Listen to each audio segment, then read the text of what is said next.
first I'm going to import the image of the jacket. Click File, Import Image, select the image, then click Open. The image isn't going to be to scale, you'll have to rescale it. Click on the image, press the R key, not the R key, sorry. Press the D as in dog key, and the outline will turn blue. You can zoom in and then click any two corners of the reference square, of any reference square. When you do that, it's going to automatically resize your image to the units of the program. Then I'm going to go to the generator tool, this tool here, click on that, and I'm going to select the Zhao ESP32 microcontroller and drop it into the environment by pressing the E as in Edward key. I'll do the same thing, go back to the component select tool, and I'll find my MPU 6050, and I'll click that and press the E key and drop it on the arm. From there, I want to use the LED strip tool to lay out the actual turn signals. So I'm going to take my time here and try and line it up as best I can. I can always move the image if it's not perfect. So I'm going to go up 4 and to the right 4 first.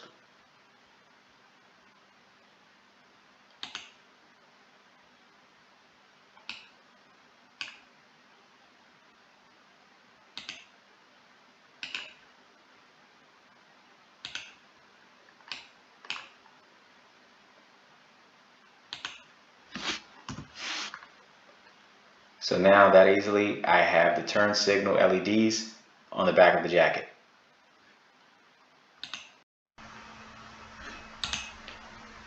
Now with everything in place, I'm going to tie in the power and ground line of the LED strip to the microcontroller.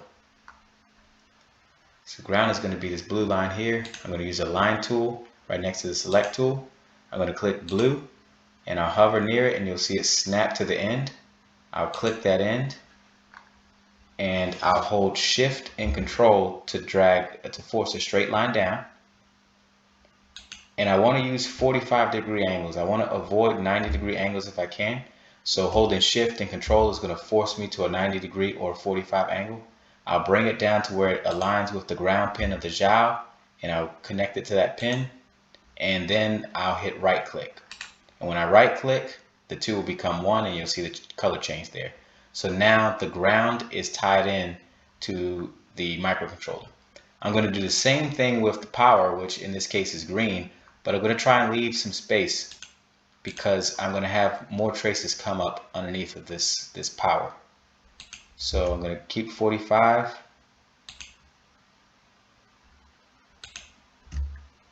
And I'm leaving some space because I have plans for that. Maybe I left too much space, but this is just a demo.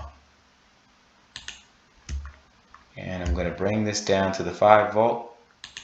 You can see the 5 volt pin labeled here on the microcontroller. And then right click, and now those two are one. The next thing I want to do is tie in my signal line. That's this red line here. So I'm going to click red. I'm going to click my signal tool, and I'm going to start on this red line, and I'm going to bring it down. And I think I want to bring it down. I think all of these pins will work. I'm going to bring it to pin D2. And just like the others, I left click and then right click to end it or to join them together. And now our power, our ground, and our signal to our LED is done. We've now successfully created a controllable LED strip circuit, and now we want to add in the accelerometer control. So we're going to have to bring power, ground, and I2C control from this microcontroller all the way over to this sleeve. And we could do this in one of two ways. We can go up through the middle, which is what I planned on doing, or we can go off to the right or to the left. I'm going to go up through the middle because in case you want to add something to the other sleeve, the left sleeve can just meet you at the middle instead of having to split two ways here at the microcontroller. Now to go up through the middle, we're going to have to send two I2C lines, which are D4 and D5. And we're going to have to send 3.3 because I accidentally did not include a voltage regulator on here, so I can't give it 5 volts. So in order to do that, we're going to have to protect the traces that we have to cross over. We're going to have to go up over this power trace, and then here we're going to have to go over 3 traces. So we're going to have to add vias to them, and I'll show you how to do that.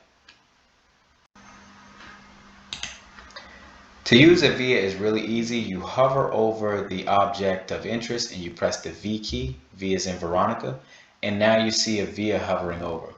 Wherever I click, this via will then drop and it will live there. So I'm going to put a via here, make another one here, and another one here, because we have 3 different traces that are going to come up, power, and then 2 I2C traces. And then here, we're going to need a bunch of vias. Here. Guess I'll keep them somewhat separate. It is a good practice to keep conductive traces as far away from each other as they possibly can be, because conductive thread likes to fray, and frays become short circuits. So I'm actually going to keep this one a little bit tighter because there's something I'm going to want to do later. So now all these vias are placed, and you'll see what they do later. They allow you pretty much to cross over conductive threads without them touching, as you probably can make sense of. So I'm going to start again, and actually this time I'm going to start from the top and come down for a special reason. So each of these, I'm going to start here. It doesn't matter which color you use. I think I'm going to use this color. And I'm going to start, and I want to make sure that I cross over the actual yellow vias, because that's what's going to protect me from touching any other part of the circuit.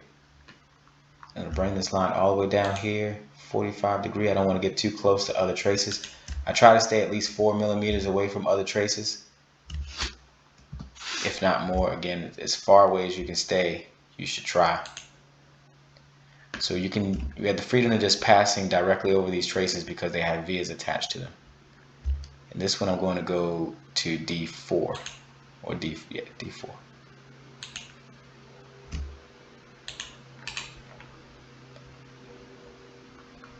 And then do the same thing with the other traces.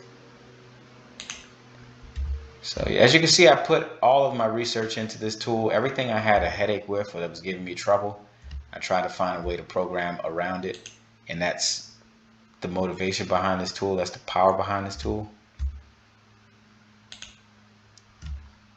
So these traces are getting kind of close. I don't like when they get too close.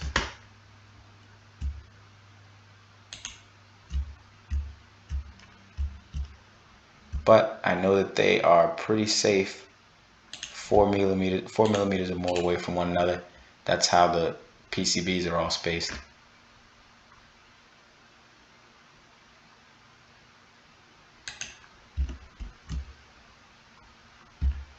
Oof. You see how close that is? I don't like that.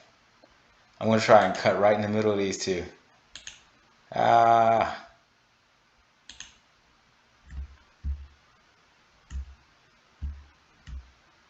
I'm going to have to lose the 45 degree right here just so I can do this. Okay, and this is going to the 3.3 volt over here on the side of the Xiao microcontroller.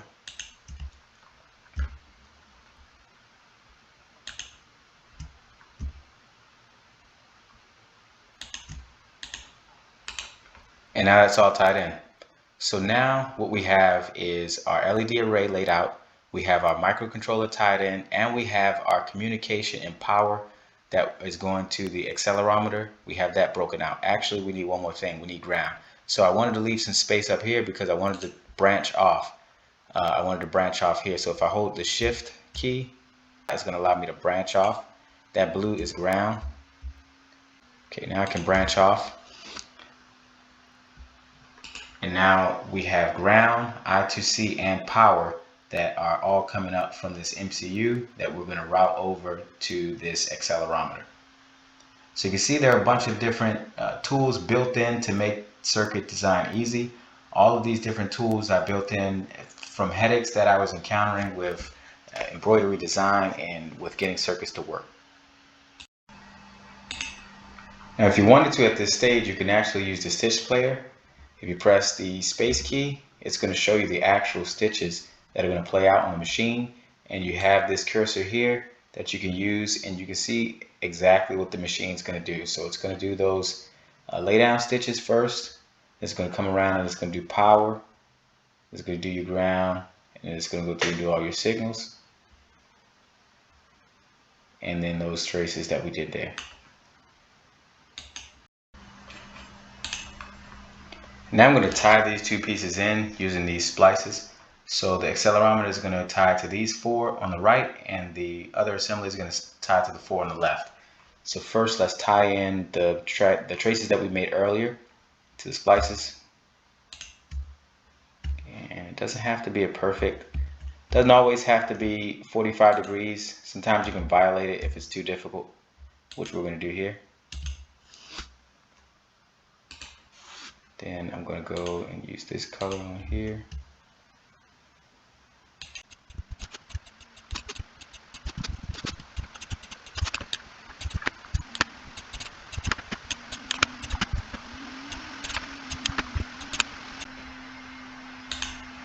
And now we've made in a few minutes a very basic prototype for an LED turn signal jacket with an accelerometer. Now, of course, this could be fine-tuned and tweaked to perfection if you like, but this is just to show you the power of this software tool, how you could take a project like this is really just an evening project now, where this may have taken weeks or months before.